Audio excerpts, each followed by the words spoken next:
اگر کسی راستے سے، کسی بھی راستے سے، مثلا منہ سے، کان سے، ناک سے یا پخانے کے راستے سے خون آئے تو یہ بھی ایک کینسر کی علامت ہو سکتی ہے۔ اگر کھانسی آتے ہوئے یا کھانسی ٹھیک نہیں ہو رہی اور مسلسل آئی جا رہی ہے اور کھانسی کے ساتھ خون آ رہا ہے، یہ کینسر بھی پھیپھڑوں کے کینسر کی علامت ہو سکتی ہے۔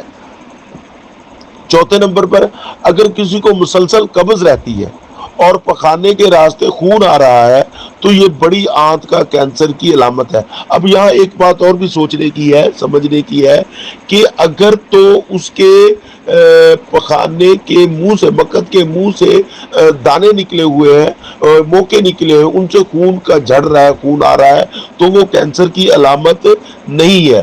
اور اگر اینل فشر، یعنی مقصد ہے اگر پخانے میں کٹ لگا ہوا ہے اور وہ کٹ درد کرتا ہے، اس سے خون آتا ہے بعض اوقات پخانے کا، تو یہ بھی کینسر کی علامت نہیں ہے۔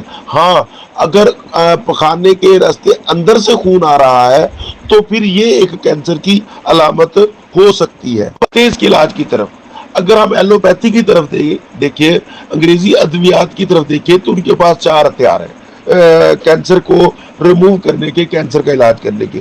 سب سے پہلے وہ کیا کرتے ہیں؟ آپریٹ کرتے ہیں، یعنی آپریشن کرتے ہیں۔ آپریشن کر کے اس اعضاء کو نکال لیتے ہیں۔ مثلا یوٹرس کا اگر آپریشن کیا تو یوٹرس نکال لیا، یوٹرس کا اگر کینسر ہوا تو یوٹرس کو نکال لیا، اعضاء کو نکال لیا۔ اللہ نہ کرے اگر کسی کو یعنی چھاتی کا کینسر ہو گیا تو انہوں نے چھاتی کاٹ دی۔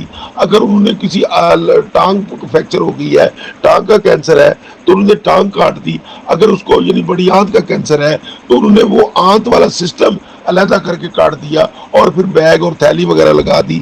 تو یہ ان کا جو پہلا جو ہے وہ یعنی آپریٹ کر کے اس اعضاء کو نکال دیا۔ اگر یعنی تیسری سٹیج پہ یہ ہوتا ہے کہ کینسر تقریباً ہمارے جسم کے آدھے حصے میں پھیل گیا ہے اور کینسر کے جو علامات ہیں وہ باقی اعضاء بھی اس کو، جو کینسر کے نقصانات باقی اعضاء بھی محسوس کر رہے ہیں، تو پھر یہ کینسر تیسری سٹیج کیا ہے۔ اور آخری سٹیج کا کینسر جب پورے جسم میں کینسر پھیل جائے، اس کے جو جراثیم ہے یا وہ پورے باقی اعضاء کو بھی متاثر کر دے، تو ہم اس کو کہتے ہیں کہ یہ آخری سٹیج ہے کینسر کی۔